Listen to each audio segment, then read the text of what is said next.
Welcome to the Better Than Bitter podcast, episode number 44. Today we are speaking about nesting. I was very fortunate to reconnect with one of my really good friends from my past, and it turns out we ended up getting divorced around the same time. And unbeknownst to us, both of us ended up nesting. Not only did we nest, but we nested very successfully. We're trying to make sure that the message that's getting across to all of you is that you can try nesting and how great it can be for your children. I am very happy that my friend decided to come on and share her story. So welcome. Hi, Tania. I so appreciate you wanting to share. I couldn't believe it when you and I reconnected. And then we both started talking about our stories. And you're like, yeah, well, we nested for it was a year, right? Yeah, 1 year. And, it's really unusual to find people who are doing this. Like, it's pretty widespread. And I've interviewed other people who have done it on the podcast. I was so excited to hear that you guys had such a successful journey. A lot of people don't really know what to do at the very beginning. You decide to separate, you're living under the same roof. And what I teach people is that things come in stages. So there's multiple transitions. One when you're living under the same roof and separated, and then one when you actually separated, nesting as that next transition. And then the next one for you is that you ended up living apart and your kids went back and forth. So if you don't mind kind of sharing a bit of your story and your journey, I think it'd be really helpful to our audience. Yeah, absolutely. I'm happy to share because I do think it was like one of the things we did in a very healthy way, and it was so good for our kids. But actually, I had never heard of it before. And when I talked on the phone initially with the mediator that handled our divorce, she suggested nesting, and I asked her about it. And the concept sounded ideal to me because I couldn't wrap my mind around being with my kids every day, especially in the beginning. I think for a lot of people, the kids are one reason people actually end up staying in their marriage and not getting divorced. So for me, just the appeal of having my kids stay at our family home and me do the moving and my ex doing the moving, it just made going back and forth and have our kids stay put. It really resonated as a very healthy thing to do to get them adjusted. And the mediator had mentioned that too. She said, basically, your kids are going to adjust. They need time to adjust to it. And I actually found that to be true by the time the year was up and we actually started moving the kids back and forth. They handled it like rock stars, but I attribute that to the fact that we had that year of transition. Now, did you spend some time separated living under the same roof? Yeah, for a couple months, we were obviously working on things for a long time.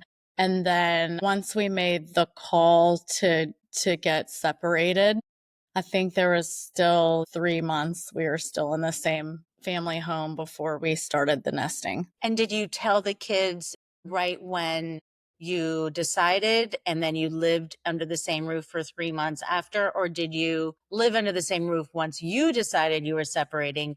You told the kids and then quickly you guys started nesting. What was your kind of transition plan? Yeah, I remember we made the decision in the fall and we didn't tell the kids quite yet because the holidays were coming up and we didn't want them to worry over the holidays. We actually took a family vacation to Maui after we had decided this. And then we told the kids shortly after the holidays. So you really had a plan in place. You decided in the fall. You lived in the same home, but your kids did not know for 3 months. You went on your family break. And then when you came back, did you already have that apartment already rented and that it kind of happened pretty quickly that you would move back and forth? Yeah, we had actually gotten that place in the like October or something of that year that we decided.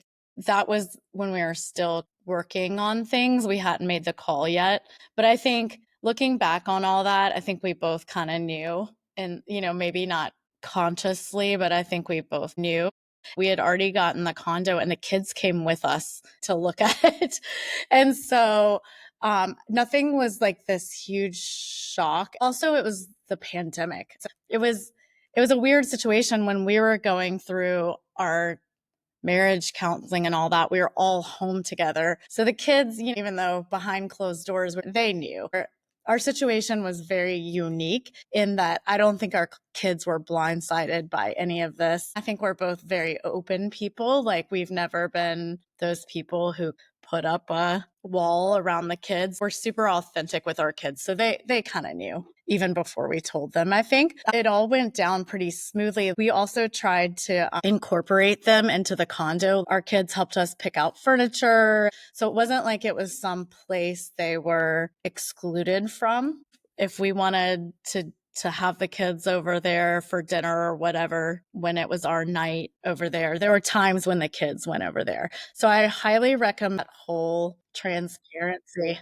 That's so interesting because thinking reflectively on when we got the apartment, we did also have the kids try to help us move in, but our kids didn't have an interest in it, if that makes sense. Yeah. They just didn't. We had already told them that we were going to nest and that they weren't going to be there. And so they're like, great, we don't want to be there. I mean, over time, there was a gym in the complex that there was, other amenities like a golf simulator, like there was some really fun things, a Yeah. pool. So I think over time, the kids started utilizing the facility, but never really had an interest in the apartment itself. And we lived under the same roof for 9 months. We ended up saying that we were not going to make any housing changes. Dad was just going to live downstairs because we had space to Right. have a separation of space. And so the kids just had dad downstairs and mom upstairs. But we started a parenting plan as we were still in the same house. So we did a on and off duty day. So just the same 223 that we do today. I had the kids on Mondays and Tuesdays, and he had the kids on Wednesdays and Thursdays, and then we alternated the weekend again, but we were still sleeping in the same house, but we had an on and off duty schedule that worked really well. So, we could go out, we could be with friends, I joined a running club. We could just, and then if we were all together, we just made it a point to be clear that, like, hey, we're going to do a family dinner night tonight. And we made sure preemptively that we would let them know a couple days in advance that we were going to do that. They felt that time felt uncomfortable to them, thinking back at it. They liked us not sharing those times. Although now we have family dinners all the time now that we're divorced, birthdays, holidays, even just some random days, because we're still nesting. It's been 3 years and we're still nesting. Wow. And so every once in a while, be like, hey, I'm cooking ribs. I know you're coming in tonight at 8:30, but if you want to come to dinner, we've got plenty. And so sometimes Your cooking is delicious, Tanya. I mean, I think to your I think to your point though, you have to be flexible and adjust as you go along sometimes. Like, there's no rule that you can't change it up if it's not working out. And every kid is different, every parent is different, every financial situation is different. So you just have to be smart about doing what makes the most sense for your particular circumstances. So let's talk about finances. You and I had a discussion as we were leading into the recording today, and we talked about finances. And one of the biggest things that I hear with my clients is like, oh, we can't afford to nest. And what I say to them is, well, why? Because you need to get two places anyway. If you're going to have your kid going back and forth, that means you're going to need to have space for them in a different place. So there is no difference in price. Can you talk about your thoughts around that and if you felt like that is actually true? Yeah, I mean, I think that's a great point. The finances, like if you're going to move out and not stay in the same house, I mean, you need a place and you need a place with a room for the kids. So in our situation, we were just willing to have us do the moving. I think for me that was the big thing is I would rather in the beginning, I would rather me do the moving back and forth and my ex do the moving back and forth than put our kids through that right away. Cause it is an adjustment. And yeah, financially, like you said, you're going to have to pull the trigger anyway to get a separate household. So you might as well pick somewhere that's, where you can set up this nesting situation. I know I refer to that television show Undercover Boss. And in that show the boss has to be the worker bee, and the boss has to take on the role and the jobs of the people who work for them. And I always say to parents that are having an expectation that their kids are going to go back and forth without having anxiety, it's a really hard change. If they don't experience what it feels like to be what I call the traveler, I was like, you can't have any conditions that you are setting for your kids, because it is hard. It is so hard to be packing a suitcase every 2 days, every 3 days. I mean, some people nest and do 1 week on, 1 week off. And it kind of ends up that way on a 2-2-3 anyway, because it's really a 2-5. But don't you believe that if you haven't done it, and then you can't have any expectations that your kids are going to do it well? Sure, 100%. And I kind of feel like the kids, the kids didn't make this decision. We made this decision. And so in my mind, it was honestly a no brainer. Because in my mind, I was like, well, they didn't ask for this. And so why would I then have them do that? Like you said, if done correctly, packing is kind of an art. You get used to it and you get better at it. But again, like you said, undercover boss, it always helps when you're walking in someone's shoes, right? It gives you more empathy, it gives you more knowledge. And so, exactly, I was happy to like kind of figure out some tips and tricks. And by the time the kids actually started moving back and forth to our houses, we had already set up like 2 toothbrushes, one in each house, 2 sets of whatever toiletries, just to make it easier. So if they didn't have to pack the whole kitchen sink, it was just like threw stuff in a duffel. And so all the staples are at both houses. And of course, like once in a while they forget something, but we tried to practice. It's like I said, it's kind of an art. You get better at it so that by the time they started actually making that move back and forth and packing for dads or packing for moms, we were pretty good at it. And I think now, like, we still forget things every now and then, but we live close enough that it's no big deal. So let's talk about boundaries in the nesting home, because this is also a topic that people ask. Um, so in the home, in the nesting home, did you all have your own bedroom, own bathrooms, or did you share those spaces? Yeah, so we were very fortunate in that we each had our own bedroom and bathroom. That was a question like a lot of my friends asked me, like, are you going to sleep in the same bed at the condo? But again, like, feel very fortunate that we were able to each have our own space. So I just never went in there. Like, I never went into his bedroom or bathroom. Just like you said, for boundaries, like, we just had that respect. And I think we both did a good job. We didn't have as clear conversations about this as you and your ex did, but like we definitely tried to like keep it clean and keep our end of the bargain in terms of just being a respectful, person living in that space, knowing that you're not the only one. So it was never an issue with us. Again, I think it was easier for us because we did have our own bedroom and bathroom. But in terms of the kitchen and all that, like, I think there was one conversation maybe, but it wasn't about our nesting home. It was about our family home. Like I think we had one conversation about, hey, listen, you need to go to the grocery store too. Like, I'm not the only one that's going to the grocery store and stocking the fridge at our family home. I think that was the one that was more important for our boundaries almost, was our family home, because I didn't want to feel like I was the only one contributing to cooking and cleaning and grocery shopping at our family home. At the condo, it was much easier because there's no kids, right? I mean, feeding my 2 children is a huge undertaking because they're so hungry all the time.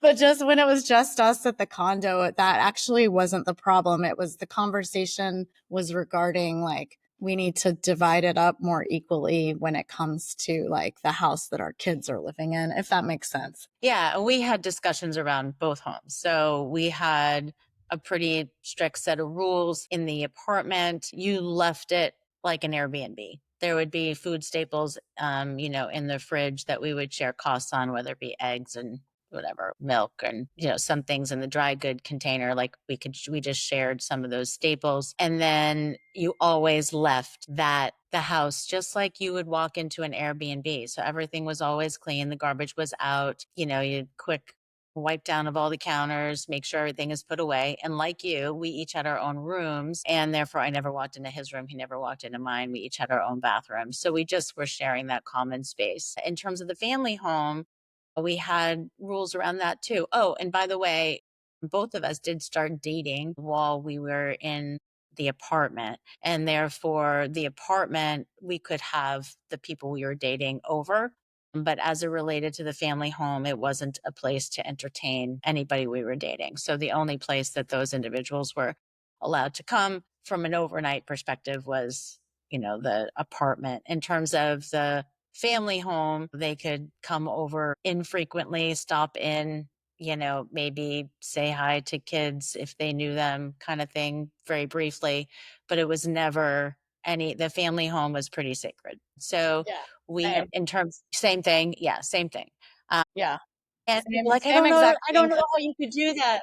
Yeah. Well, it's like, well, you're not gonna bring the person you're newly dating over to your family home. Like you said, that word sacred. Like this is a family thing. And if they want to come to the apartment or the condo where you're nesting, okay, with respect, with boundaries. Yeah. And I think that as it relates to setting up rules for the house, everything, all the dishes had to be put in the dishwasher. The dishwasher had to be started. The kitchen had to be clean. Food that is being used kind of like for the next day. So if like our kids had like the standard breakfasts that they'd eat every day, just needed to make sure all that food was in the fridge for the next day when that person with the turnover day, because they didn't want to open the fridge in the morning and not have whatever the kids wanted that day. Right. So we tried to make sure that the kitchen was fairly stocked with the staple items before we left. All the garbage had to get taken out. So, and then just things needed to be straightened up. Obviously, the family home was not as clean as the apartment. But again, I didn't want to arrive and see an entire sink full of dishes and the garbage not being taken out and the counters not wiped down. Like it just kind of would have been Yeah. disrespectful. Right. So, Right. we did have conversations about that. Again, it also, we had to come to terms with the fact that what's clean for me is not maybe clean for him. And so we had to come to a middle ground there. I'm sorry, I'm only laughing because, like, me doing all the cooking and cleaning was one of the big issues in our marriage, so, like, things didn't automatically change overnight for us. Like, I know that your ex participated more in the household chores, and I'm not blaming that on my ex. A lot of that was, like, my fault for allowing that to happen, but still, nonetheless, I did all of that domestic type stuff, so I think it took him a while, actually, to learn how to go to the grocery store and learn how to cook some things. So our situation was very specific to that. So I'm like smiling listening to you say that one person's expectations of clean are different from another. Boy, that was like magnified times 100 with us. Well, I think that, although my ex, knew how to grill, he hadn't been the one going to the supermarket and doing meal planning. And it was really overwhelming for him to Yes. go to work and have to come home and be thinking about all those things. And the kids had an expectation of what kind of food has been put on the table for their entire lives. You know, they would complain to me over and over again that like dad makes 3 meals, right? So um our daughter got him a cookbook, for Christmas. I got him a set of knives because he said he was going to like commit to learning how to cook better. So he really is trying. And I really do admire him for wanting to learn and to wanting to just be better for them. And he's not as overwhelmed anymore. He knows how to go to the market and be in and out of there in 15 minutes. Whereas before, I think it probably took him an hour, which is an hour he didn't have. And so now he's doing Yeah. great. Right. I mean, it's all second Same. nature. Yeah. And it just takes a little time. And honestly, I had things that I didn't do. And I tell everybody that I wasn't the one who oversaw our finances. I made money. I always worked. I didn't pay Right. the bills. I didn't take out the garbage. To be honest, just like he's probably feeling very proud of the tremendous journey that he's been on to get to where he is. Like, I'm really proud of myself because I was kind of in a self-doubt place in terms of, oh gosh, like how am I going to do this without him? And you know what? I'm doing fine. You just have you have to put your head down and just learn it. It's not such a big deal. Just do it. And It's so interesting you're saying all this because I was literally just reflecting about how he grew as a result of our divorce and things he learned how to do and things that I learned how to do. Like you're saying, it's really so much respect for those single parents out there who do all of this all the time by themselves. But like you said, there is an element of like tremendous pride, things you didn't have to do when you had a partner because you divided and conquered. But like awesome for me that I feel like my kids can go to their dads and not be eating McDonald's or like DoorDash every night. Like he'll cook now, and like same when they come to my house, like I can, do things around the house that I never thought that I could do before, or handle any kind of situation just by asking questions and learning. Like you said, I've learned so much. So if you do it correctly and be open-minded and patient, it just takes time, right? You don't learn those things overnight. no, and I also think is be supportive. I know like some people just kind of get off on their ex not being as good at something as they are, and it pumps them up and it gives them more power instead of trying to encourage them and bringing them up so your kids have a better experience. So it's not a competition. It's about two people who are trying to be the best parents they can possibly be. And the only way you can do that is if you support each other as co-parents and evolve into having this co-parent relationship. I mean, he doesn't want me to fail. He doesn't want me to fail in terms of not being able to learn how to do things around the house. He doesn't want me to fail as a parent so it makes him look like a better parent. Want him to. I want him to be a good cook. I don't want to get the text messages from my kids saying like, "Oh gosh, dad made spaghetti and meat sauce again for the millionth time." I want to get the text like, "Oh my gosh, dad made the most fabulous meal." I think that there is this idea that you can't encourage each other because you want them to like you better. But why? Your Yeah, kids deserve to absolutely. be there, you know? Absolutely. I think when parents tear each other down, what's behind that? That's your hurt, you're angry. That's like your pain, and how you present that is you attack the other person.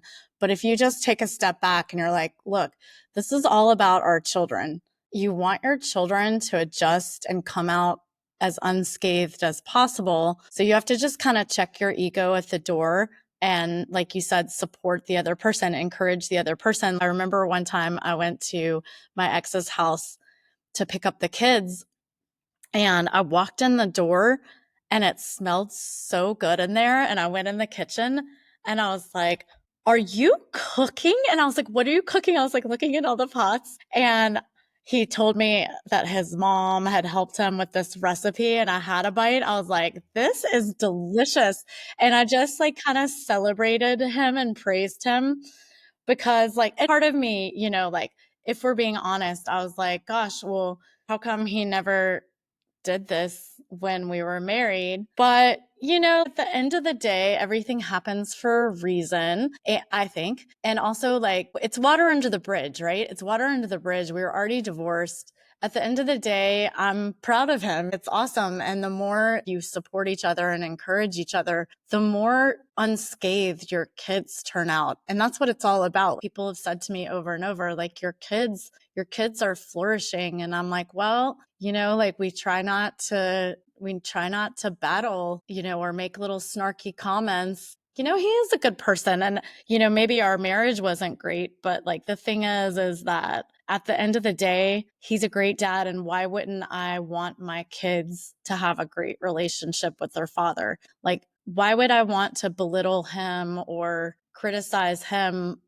Everyone knows that it's more healthy for them to, have this this amicable situation. And my kids are smart. Like at the end of the day, if I'm spending all my time criticizing him, at some point that's going to turn back on me and punish me. And they'll see through that, you know? So I couldn't agree more. And sometimes you just have to, like, if you need to, like, go cry to yourself or vent to your mom or, bitch to your friends about whatever it is, but just like try to keep that apart from the kids. Yeah, I say over and over again, and I've had like 3 podcast guests talk about it. But if you disparage your soon to be ex or your ex and you talk badly about them and you're constantly throwing them under the bus, what you don't realize is that when your children hear that, they also know they're 50% mom and 50% dad.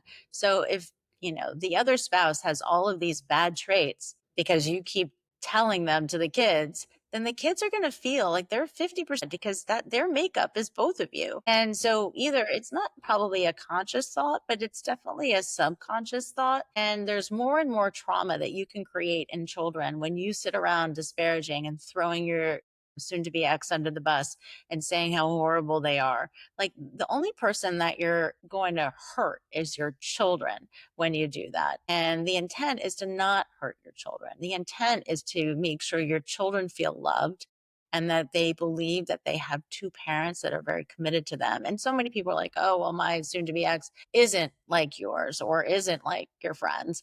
They're not trying and they aren't showing up and they're, given every opportunity to try to be a good co-parent and they're just not. And my response to that is like, you're right. Okay, not everybody is going to respond like your ex or mine. But at the end of the day, you can't control that other individual either. You only can control how you react to them.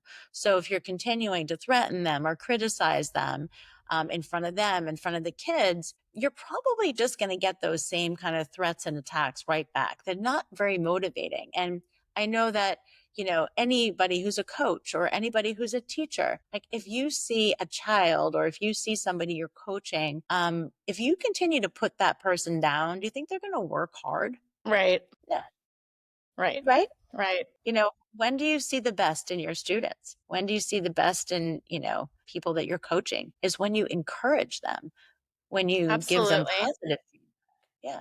Absolutely, and I think that's where the nesting, like, bringing it full circle around to the nesting, like, it's the epitome of working together, right, for the sake of the kids, and so if you're willing to, like, start out or in your case, 3 years, like, that's impressive. That's a really long time. I think our mediator told us that there was an average of 18 months with nesting, but just think of that's pretty long time it gives the kids to kind of wrap their mind around everything and understand that it's doable. In my mind, in my way of thinking, it was just, like I said, a no-brainer for us. I think the nesting just laid the groundwork for a really nice working co-parenting situation moving forward. I think that the reason why we've done it for so long is that we had teenagers.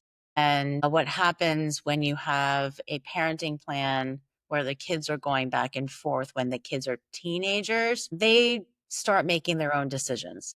They're supposed to be at mom's or they're supposed to be at dad's, but when they're 17, they just kind of end up doing what they want. And you can put the foot down and try to force them to do that. But again, it becomes more loosey goose. And we just felt very strongly about wanting our kids to have equal time with each one of us. And I know that my ex didn't want to stay in our town if he was going to not nest because he wanted to be closer to work. And it actually saved us potentially some money because we have 2 kids and our apartment was a 2-bedroom and not a 3-bedroom. So if one of us had to rent a 3-bedroom and then also potentially hold on to this house, I think it would have cost us more money. So I don't know. There's a lot of ways to be looking at the nesting opportunity. Some people think it is going to cost more, but I believe it could cost less unless you are selling off your family home, utilizing that money to find two separate residences that will be big enough for your entire family. So I think there potentially could be some cost benefits, but it's definitely something for you to look at and put it into a spreadsheet and see how that all works. And the other thing is you're sharing food costs as well. Once you get, and maybe you could share a little bit because I know that there was some child support coming to you on your side. So when you guys were nesting, how did you work the cost or the payment structure, and how did that apply to the housing costs? What did you do the food like, were you still contributing equally to the food? Like how did that work? Yeah, I don't know. Our situation was so unique. We're just like super laid back with that stuff. And also, I think like money, like he just bought the groceries when he was there, and I bought the groceries when I was there, and we didn't like compare how much it cost or anything like that. So, like, I don't think our situation is very typical. Yeah. We keep we every single dime that we spend on our children or on food or like whatever is happening in the house, keep each of us keep a running spreadsheet and we reconcile at the end of the month and split the costs. Well, I mean, I think that's smart for most people. We Yeah. just don't Well, do but that. like medical bills, things like that, like they're always vet bills, like anything that's where the Yeah. Also, balance comes. Because if one of us pays $1,000 medical bill for a kid, yeah. we've now spent $1,000 more that month. So, but it Yeah. turned like the groceries and stuff is usually pretty even, but we still keep track of it. Yeah, no, no, Sometimes like he so this has been such a really helpful conversation. I want to thank my friend for coming on and sharing her story because it is these real life stories of amicable resolutions, of resolutions that may include nesting, but they're coming from real people who have had this experience and can really share with all of you. And I always end each one of my podcast episodes with Tanya's 3 top tips, things that I pulled from the episode that we just recorded.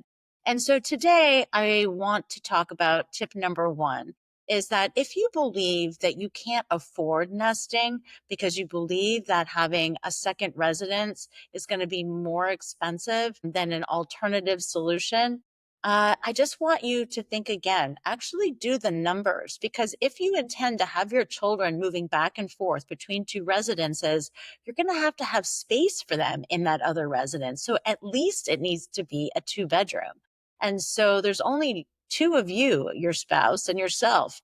And therefore, I just want to challenge you to figure out if this is at all possible. The second thing I want to just give everybody a tip on is something that Meredith talked about as it relates to wanting to be 2 really good parents. And I know that some individuals say, well, my soon to be ex doesn't want to be a good parent.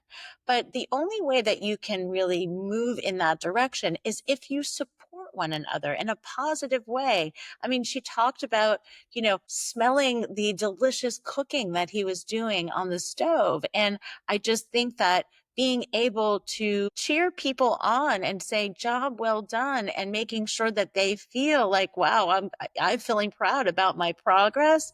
So instead of condemning them or making them feel badly, like, oh my God, the kids called again and they said that you made spaghetti and meat sauce for the millionth time, that kind of tone is not going to get you anywhere. An encouraging tone might be like, hey, you know what? I made this the other night for dinner. The kids really enjoyed it. I'm happy to send over the recipe and maybe you guys can cook it together. So, again, being really more encouraging. And then the last thing is, everybody is going to be different in the way they set their boundaries. And so if you are going to go ahead and try to nest, I do tell you to sit down and think about what's going to work with each one of you in terms of boundaries, because, there is still going to be a little bit of discomfort in sharing that second residence, meaning that if you do start to date and there are other people coming in and out of there, you might, have some discomfort. So sending out the message around what that boundary is.